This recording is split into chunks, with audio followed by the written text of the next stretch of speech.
ઉઠે એ સ્વાભાવિક છે, કારણ કે આ લુખ્ખાઓ છાટકા બની અને આ રીતે લોકોને હેરાન પરેશાન કરે છે, એમનું જીવવું મુશ્કેલ કરી રહ્યા છે.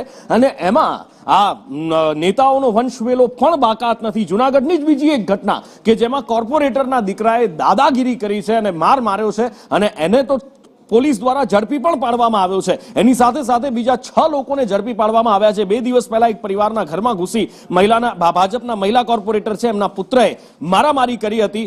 લીરીબેન ભીંભાનો આ પુત્ર છે કે જેણે હુમલો કર્યો હતો અને આખરે પોલીસે કાર્યવાહી કરી છે.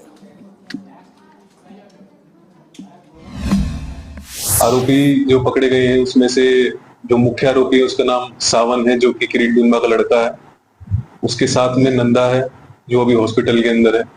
जयेश को पकड़ लिया है और साथ में अनिल उसका ड्राइवर को पकड़ लिया है और एक राजू, इन सबको हमने पकड़ लिया. इनके आपस की लड़ाई थी जिसके अंदर हुआ. इससे ये चुनावी एंगल ज्यादा है, इसमें कोई रिलीजियस एंगल नहीं.